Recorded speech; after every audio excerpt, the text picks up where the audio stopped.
we have before us the opportunity to forge for ourselves and for future generations a new world order. This is Multipolarity, charting the rise of the new multipolar world order. Multipolarity Dialogues is a new series of interviews that scan the geopolitical horizon. We'll be talking to some of the sharpest analysts, thinkers, and experts about how they see the world beyond the visible edge of the geopolitical now. This week, Carlos Roa is the incoming Director of Research at the Washington DC Danube Institute. He was formerly Executive Editor of National Interest magazine. Last time on the show, an episode well worth seeking out, he offered us a DC Rake's progress, sketching the shape of the technocrat class who run Washington, from first infant mewling as a Pentagon intern to final wrinkled cruise missile strike on a Middle Eastern country. This time, he's got eyes on something more global, the new Golden Road and its rivals. There is the Silk Road, there is the Belt and Road, but there's also a third way to move goods from east to west overland. And this is what Carlos has been studying in his recent paper, also titled The New Golden Road. The India-Middle East-Europe Economic Corridor, quietly unveiled at a G20 summit in 2023, is designed to link India with Europe via the Arabian Peninsula, stitching together ports, railways, energy pipelines, and digital cables. We want to talk to him about the deep mechanics, the economics, and the distortions of geopolitical gravity that this grand new interconnector will bring. Carlos, welcome back to Multipolarity and welcome for the first time to Multipolarity Dialogues. Glad to be here. So let's get started with your concept of the new Golden Road and more broadly the India-Middle East Economic Corridor. This is something that is very much in favor, I believe, both in Washington and in India. So let us hear, because there are a lot of new logistics and transport corridors that seem to be opening up at the moment. Right. So probably the best place to start with this is the old Golden Road in the historical context. Actually, this is based on a book that came out last year by William Dalrymple, the English historian on India. Essentially, he sketches out how India influenced the old world and the impact Indian trade had on both Europe and Southeast Asia, but for our purposes, more Europe. It really took off around the Roman Empire after the Battle of Actium. At that point, Roman-Indian trade was a bit, low, but afterwards it really took off. The historian Strabo says it was a six-fold increase, and it was because now the Roman Empire controlled Egypt, this made access to the Red Sea possible. This matters a lot because of the times of travel. If you went overland route, from Roman Empire to India, that'd be 3 years by caravan. If you went by boat, 1 year. However, if you time the monsoon, season and winds just right, 40 days. So suddenly you have much easier access from ancient Egypt to ancient India.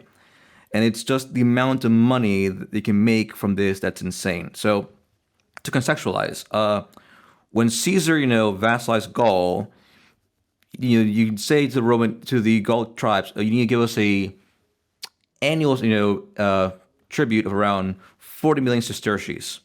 The Rhineland defense of the Roman Empire cost around, with 8 legions, 55 million sesterces. Okay, decent amount. Indian trade in the 1st century AD brought about 1 billion sesterces in, trade revenue, of which the Roman Empire collected 270 million. So basically, trade with India paid for 1/3 of the Roman Empire administrative costs. A soldier's salary was 800 sesterces. To be a senator, you had to have at least 1 million sesterces in assets. And a single ship from India, in terms of trade, could bring in wealth worth about 9 million sesterces. About 1 million was taxed. So this just goes to show the sheer wealth of stuff coming from India, whether it be spices, silks from China, and so on and so forth, was really, really essential to the Roman Empire and Europe back in the day. This is the old Golden Road. And this dynamic of, the Indo-European trade existed for a long time, even past the Roman Empire, all the way to, Europe, Venice, so on and so forth. The thing is, when the British came along and then took over India, the trade dynamic became, part of it became fully imperialized, the British dominating everything. But then the Suez Canal crisis happened, and this kind of broke the dynamic. That was the old Golden Road. Now, the new Golden Road it has its various bases. The first one is, you'd say, Israel. At some point after the Second Intifada, the Israelis realized, we're exposed to potential Western boycott, sanction, divestment, and so on and so forth. And our economy is very investment-oriented. We're exposed. We need to change this. So under the premiership of then Ariel Sharon and Finance Minister Bibi Netanyahu, yes, back then in young Bibi, they passed the Economic Recovery Plan, essentially a suite of neoliberal reforms. And the result was we're going to change Israel from being investment-dependent economy towards an export-oriented economy. Now, the issue is once you change your economy towards being export-oriented, you need to move and sell your stuff.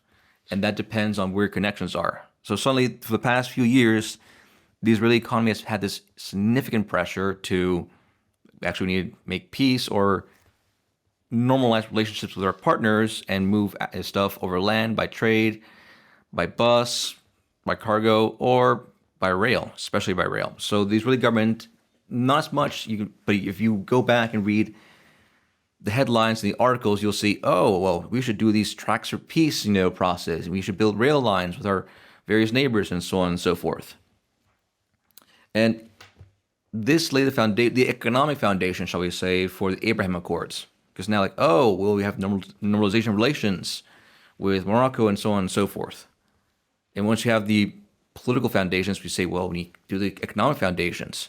Thus, you had the initial IMEC declaration, as you said, at the sidelines of the G20 in 2023, saying, here we have a giant proposal for connecting India, which is growing manufacturing power and growing wealth, to the Middle East with energy and so on and so forth, and Israel with technology and also various money for investment, to Europe, which also wants to diversify supply chains away from China and access Middle Eastern energy, given that the war in Ukraine has cut off the usual Russian sources, and so on and so forth. And the United States sees it as a way of, this way we can hurt the Chinese by diversifying away from Chinese supply chains, empower our friends, and build a regional order that is, if not in our favor, neutral, and thus playing the old containment game on China. So it's a nominal strategy by which everyone comes out happy except the Chinese and the Russians. Yeah, right. So that's the next key question. China obviously has its own transport corridors, the New Silk Road, and of course the more broad Belt and Road Initiative, which take a more northerly route through Central Asia and thence either through Russia or across the Caspian into the Caucasus and then into Turkey and the Black Sea and then onto the Danube River or into Bulgaria and ultimately Serbia. There's even been concerns recently in the press that Chinese are going to be able to construct a so-called wall in the Balkans. I notice. I don't know. I'm sure you saw that as well. That through their control of ports and also logistics hubs in Greece, North Macedonia, Serbia, and Hungary.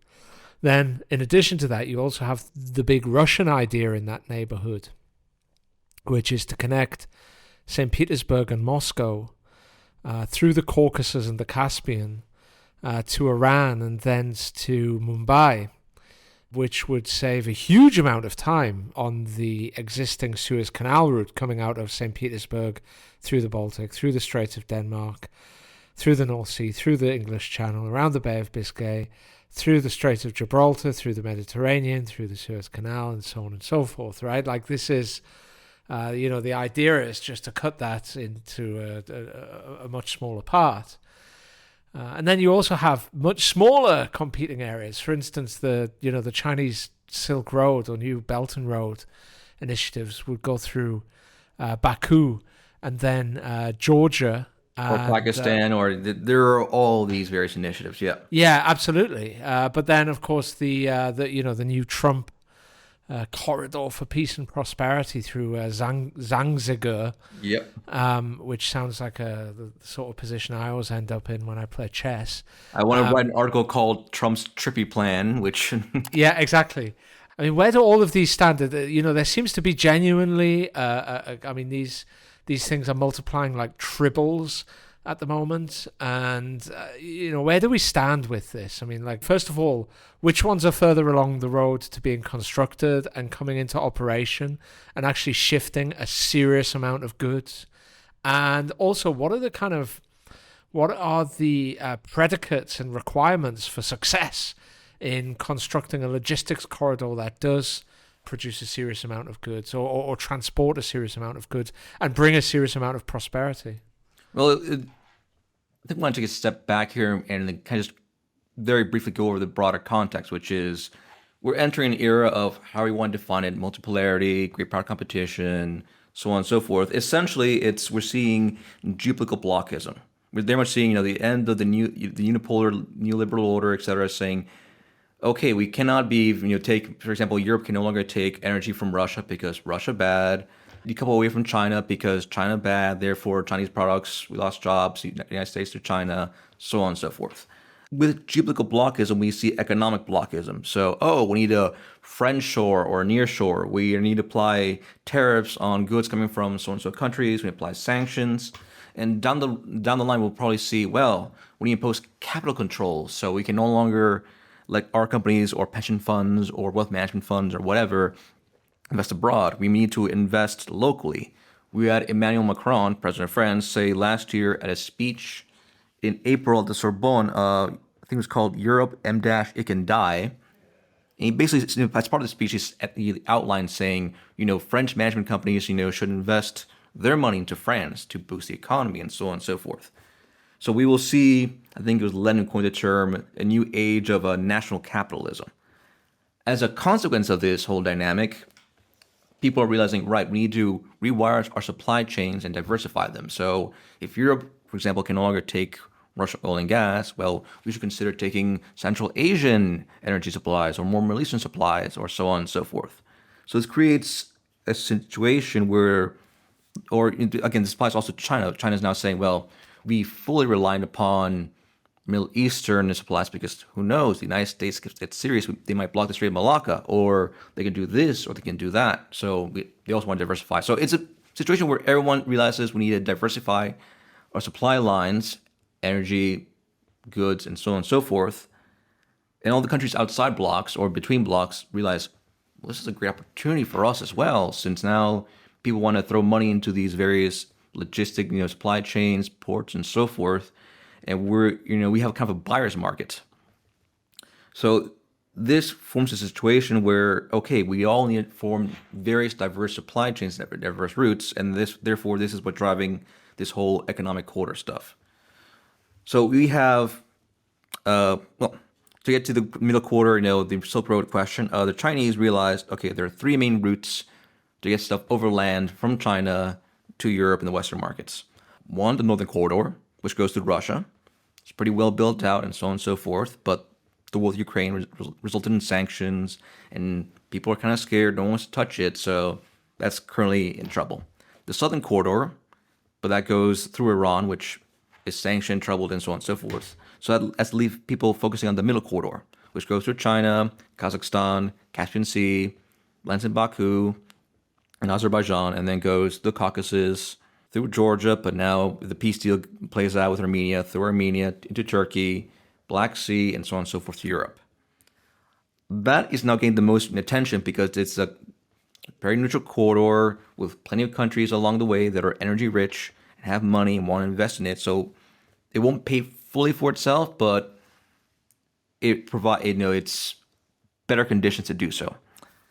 There's the IMEC, which I just discussed, the New Golden Road.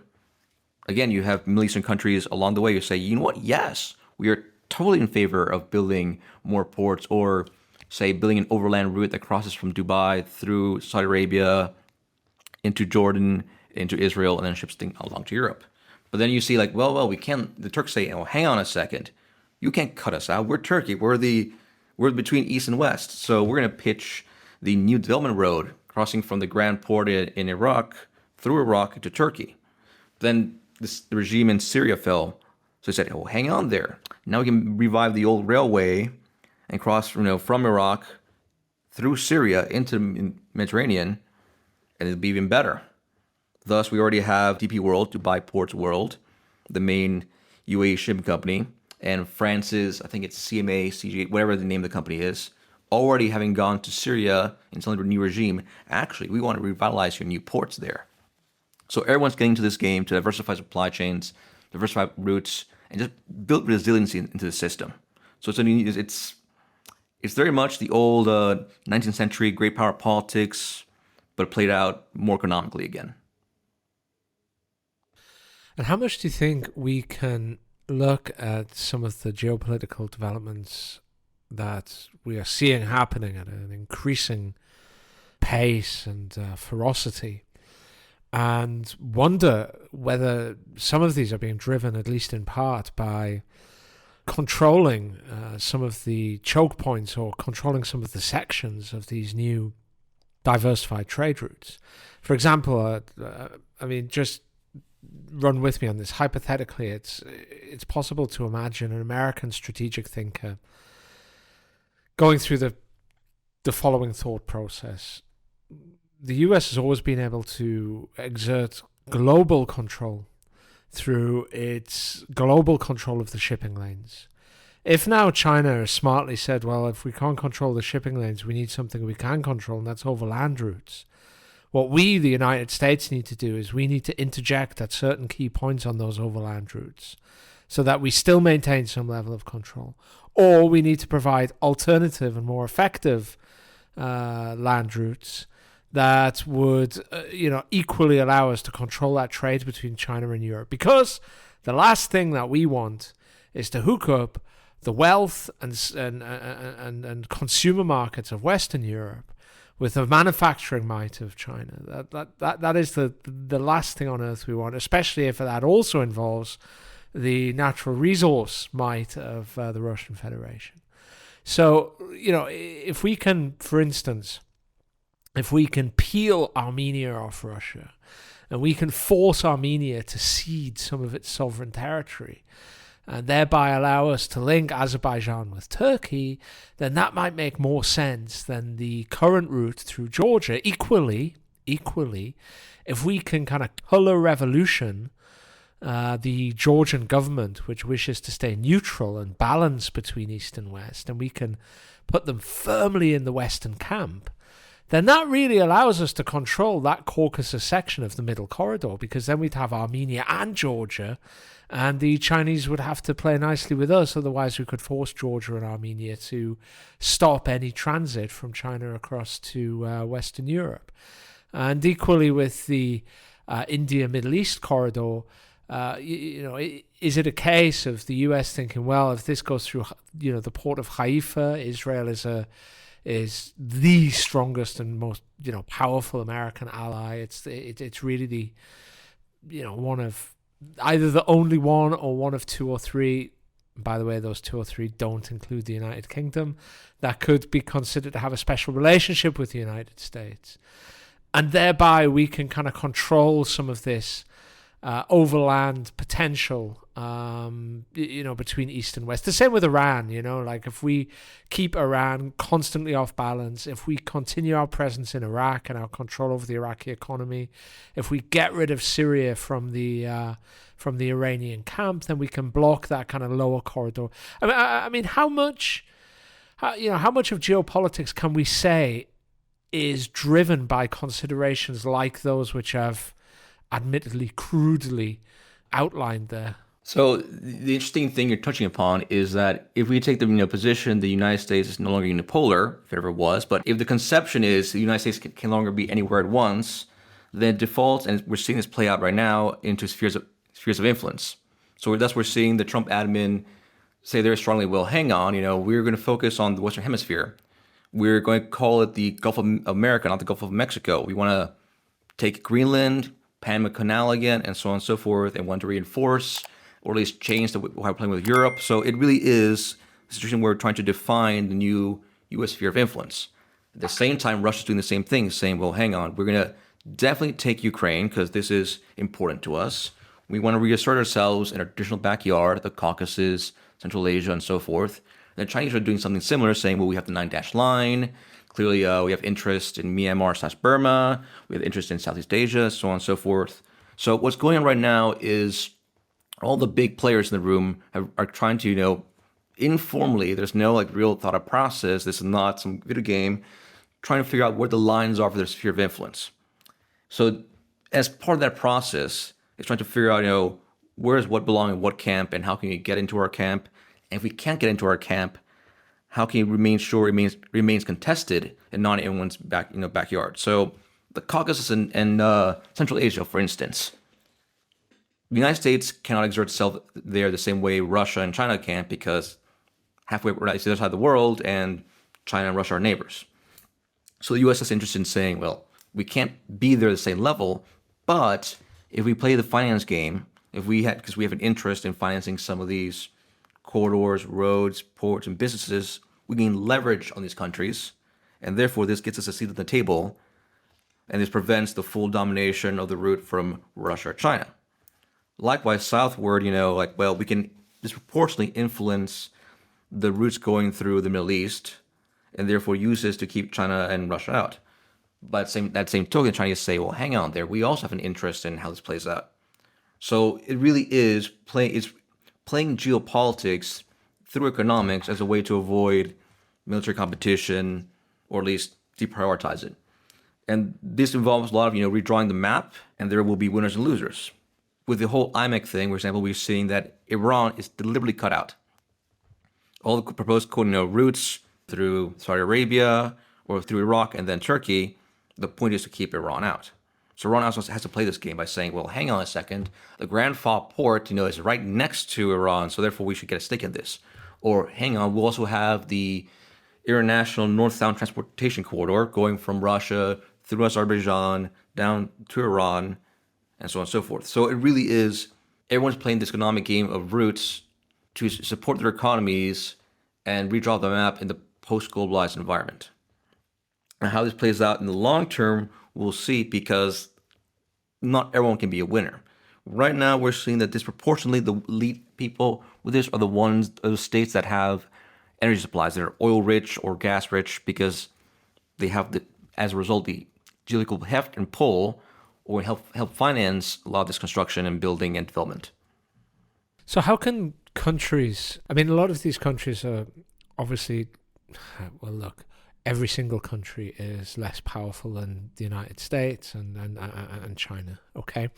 But a lot of these countries are also small powers, even within a regional context. For instance, Azerbaijan and Armenia and Georgia, they are always dominated by, one or some combination of Turkey, Iran, and Russia. Yes and no. This is where it gets interesting, because a lot of these countries are now employing or moving to employ what's usually called a multi-vectoral foreign policy, or... Yeah, well, this is exactly my point, actually. This is exactly my point. Is like, how are these countries going to balance these interests? Because we're seeing in Azerbaijan, we're seeing in Armenia, to a lesser extent, that they've kind of swung from one patron to the other, as far as I can tell, where we see an attempt in Georgia to swing from the Western camp to more of a balancing sense.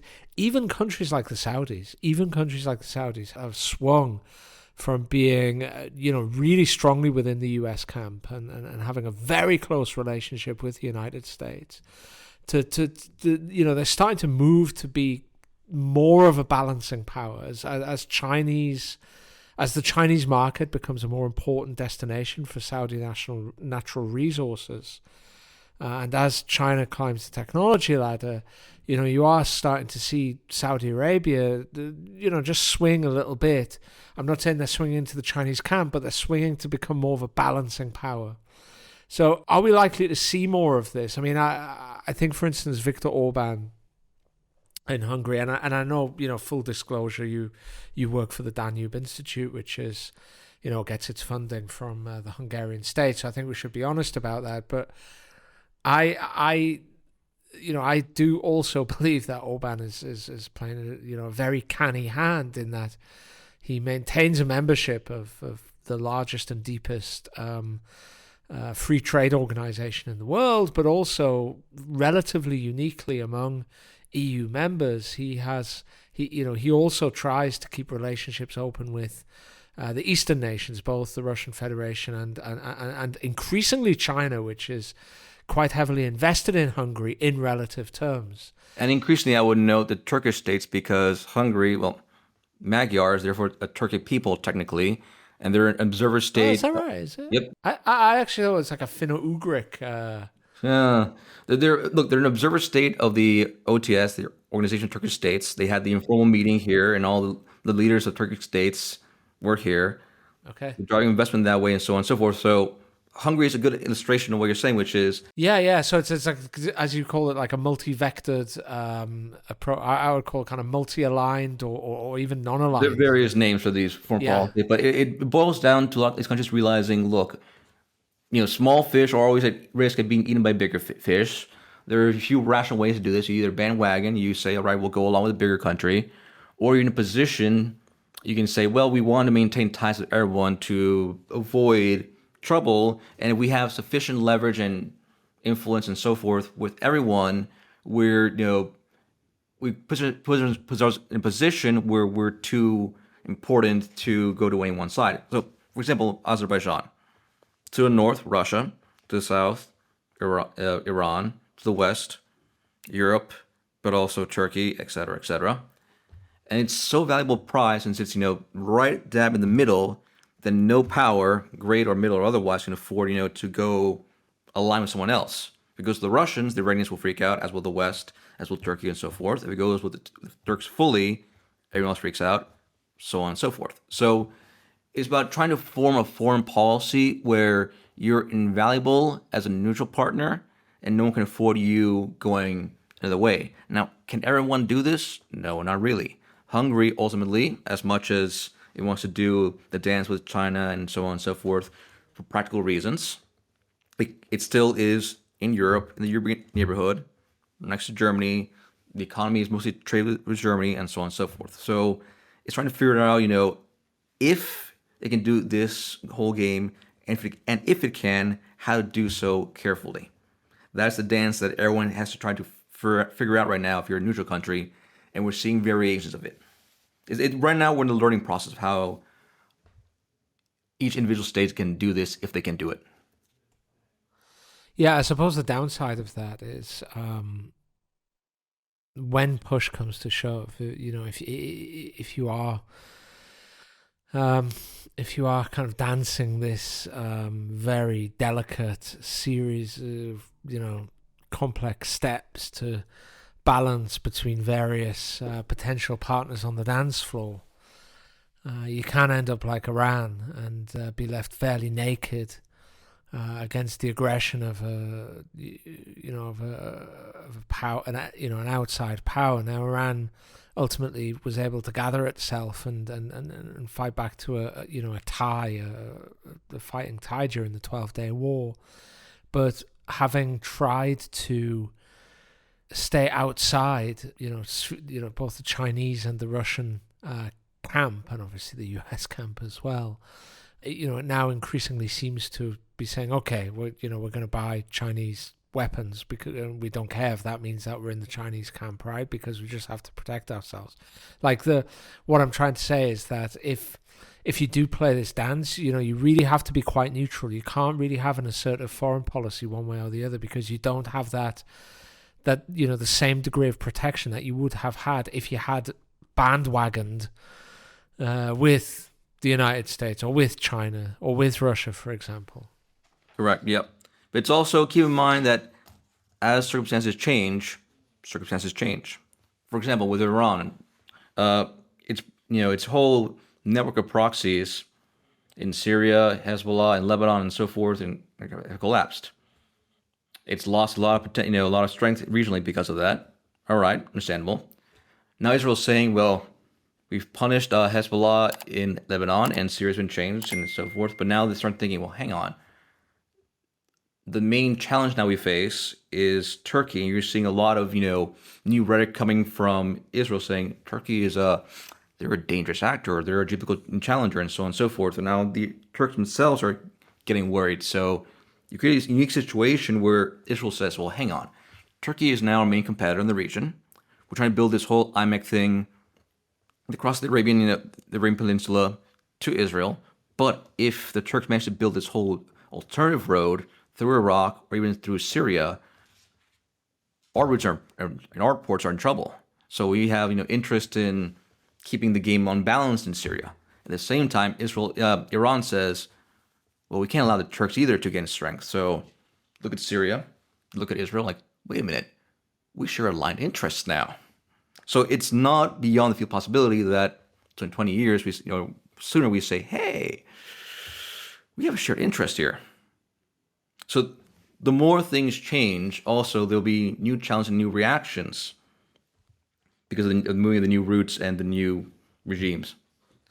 So, I mean, as things change and as the US seeks to formulate a new grand strategy, because, between 1945 and at least 1987, and perhaps as late as 1991, the US grand strategy was focused on the containment of the Soviet Union.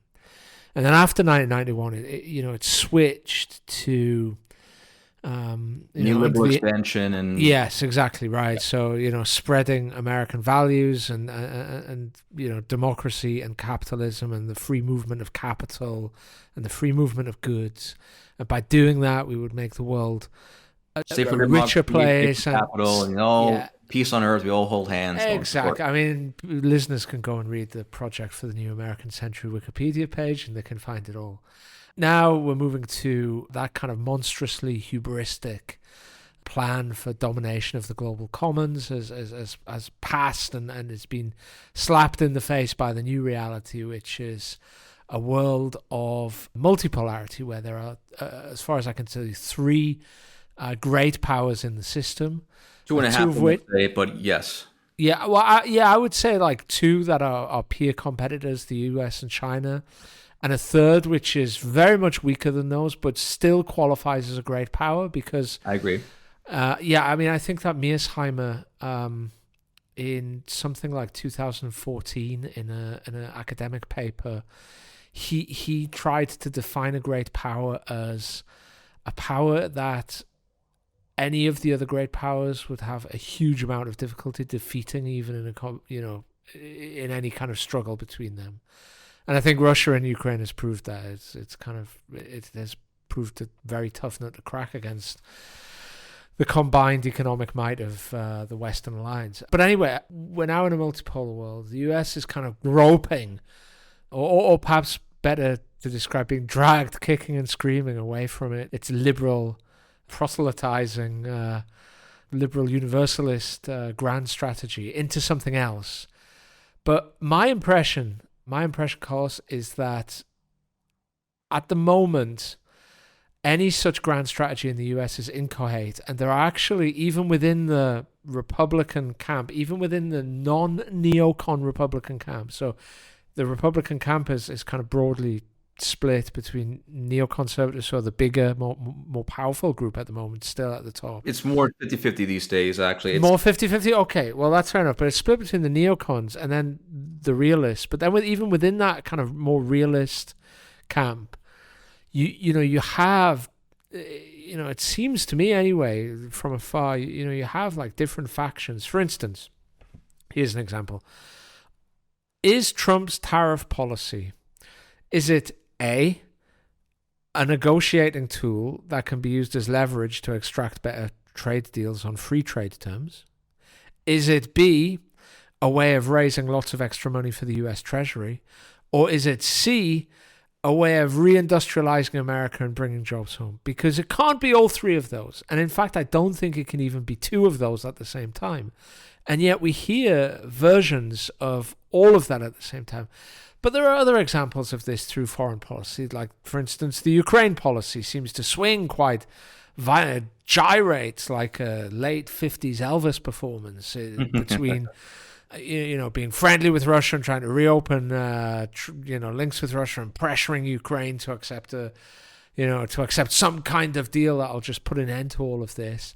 And, promising crushing sanctions on Russia and crushing sanctions on everyone who deals with Russia and bringing the full might of US power to... I mean, what's happening? What is the matter in Washington, Carlos? Right. So the reality is that it's a lot of factionalism. Look, it's kind of like, put it this way, think in terms of French Revolution. We're now deeply into the revolution by comparison. Okay, the Jacobins are in charge, et cetera, but it's not always just the Jacobins. There are various, sub-factions and sub-views, etc.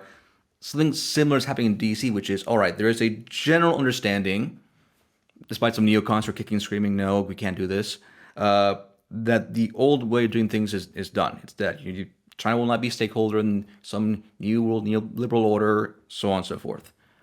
Nonetheless, there's still various disagreements, people with different views of, well, if we need to have a new version, how does this play out? So there's a great paper, I think, by Tanner Greer at he wrote it for the Foreign Policy Research Institute. I think it's called Obscurity by Design, Competing Priorities for America's China Policy.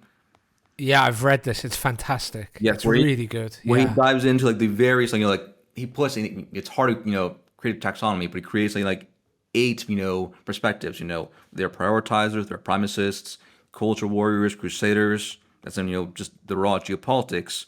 And for the economic worldview, we have the techno-nationalists, the industrialists, the dynamists, the trade warriors, and so on and so forth.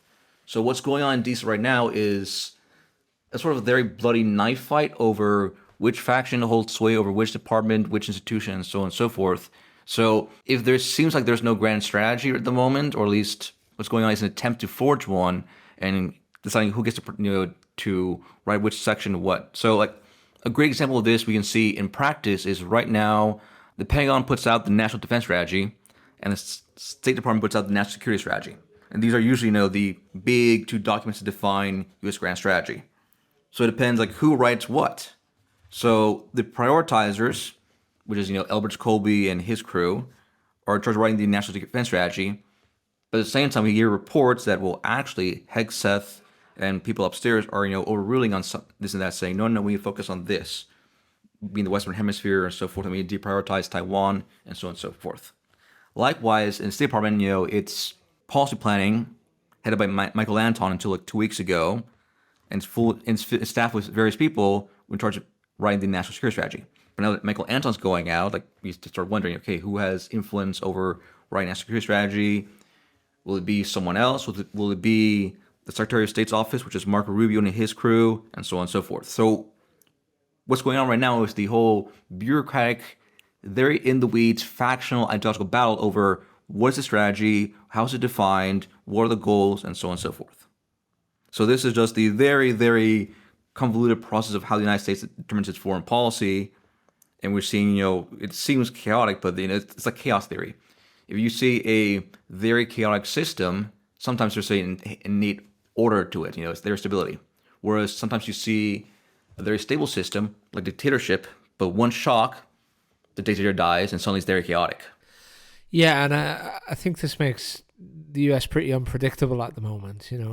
We still don't know. I mean, I don't think we have a good grip even now, much more than 6 months into the second Trump presidency, which way he's going to fall on a really key issue like the conflict in Ukraine, and equally there's little idea which direction he's going to go with regard to China. I mean, for instance, the key Chinese question seems to swing, Carlos, from one extreme, which might be full blown, a full court pressure against China, both economically and militarily, in terms of opening up new bases in the region, shifting resources from Europe and the Middle East toward China, ramping up tariffs and sanctions against China. So from that extreme to the extreme that, word on the street is that he might do a deal over Taiwan. He might, instead of tariffing Chinese goods, invite them behind the US tariff wall, maybe get BYD to set up a battery electric vehicle factory in the US alongside Hyundai and all of the Japanese companies that are in the US, and so on and so forth. There's no really good grip on which way the US is going to go on these two really crucial issues in geopolitics. These are like keystone issues when it comes to the US grand strategy. It's all a factional battle. I mean, Yeah, exactly. And that's how it feels. You get like... to use your example is Taiwan, for example. The main, we need to fortify Taiwan and prepare it, et cetera, for a potential conflict with China have been the Elbridge-Colby prioritizers. Elbridge-Colby quite literally wrote a book on this, strategy of deterrence, saying more something like that, basically saying we prepare for Taiwan conflict. But, and this is, if you know the weeds, during the presidential campaign last year, the Taiwanese, or at least Terco, their foreign ministry, so to speak, kind of publicly backed Kamala Harris. Thus, the Elbridge-Colby crowd felt betrayed. Like, hang on a second, we're your foremost advocates here, and we're on the right, and you side with the left. How can you do this to us? So they came out disillusioned, and thus the Taiwanese lost their foremost advocates defense-wise in the United States. So now the position has been, from the Trump admin, reverted from fully backing, shall we say, to more neutral. So it's very much one of these cases where which faction of the Trump right backs you or has your interests or has this priority in mind determines the foreign policy. And because most of the rest of the world has no idea these various sub-factions, relevant institutions, think tanks, key players, and so on and so forth, right now it seems like very chaotic. And since it's all a process, it depends. We'll see in the coming months how it plays out. Because internally, there's also the various usual bureaucratic or personality, fights over who's in charge. This person slighted me. This person took control over this portfolio. This and that. So it seems like a very chaotic process. So which side is going to win? The world-defining multi-billion-dollar question, isn't it? Well, yeah. I'm fascinated. I'm fascinated by how it comes out. And it's a multi-trillion-dollar question, in fact, because it matters to the whole world. If I had to force you to bet your kid's college fund on, which probably has to run into millions of dollars these days. You're putting me in an awkward position here. Well, I'm deliberately doing it to upset you and stress you out, Carlos. Okay. If you had to bet which way it worked out, and then maybe a few final words and how that might play out with some of the logistics efforts, if they go the way that you expect. If the US swings the way that you had to put your bet on, how would that ultimately affect some of the efforts to diversify logistics corridors and transport routes? Right, there's two questions here, really. I'll talk the first one, which is, who would come in charge? This is kind of like Caesar's still alive, but you're around thinking, okay, so who will succeed Caesar? Will it be Mark Antony? Will it be Octavian? Will it be Lepidus? No one's really sure, but it's hard to guess in the moment while Caesar's alive that Octavian will come out in charge. It's hard to see it. So right now, as it stands, all we can do is make a judgment based on what we're seeing right now. What we're seeing right now is that Marco Rubio has consolidated a great deal of power. This is kind of a joke online. He is now simultaneously Secretary of State, National Security Advisor, USAID Administrator, or what's left of it, and National Archivist. At the same time, if you look closely inside, Mike Needham, who was his counselor, is now also taking over Michael Anton as Director of Policy Planning, and he's Chief of Staff at the National Security Council. So Rubio and his team have consolidated a great amount of influence over U.S. foreign policy. So that's, gives a hint of, how, just by looking inside, what's going on in institutions, how things are playing out. Likewise, economic-wise, it's still a battle between, okay, will it be Lutnick, will it be Mesnet, will it be this and that. So you can see how it's shaping up, but you can't really tell how it'll play out in the end. As for where I think the whole strategy will lead, I think it'll be driven by respective geopolitical needs, but also economic ones, especially economic ones. Since the war in Ukraine has very, very much highlighted that, hey, industrial might matter as we produce a certain amount of missiles, drones, etc., etc. But this in a context where everyone in the West is overloaded with debt, the GDP to debt ratios are insane. And how do we solve this? How do we reindustrialize? How do we solve the debt issue, and so on and so forth? And how we do everything all at once? There's no easy answers. In my view, there are usually 5 ways to tackle enormous debt and do things. 1, default, which is debt. 2, austerity, which doesn't really work. 3, high growth, which is the optimal case, but everyone's kind of betting heavily on AI and this and that. And I'm skeptical for various reasons. 4, hyperinflation.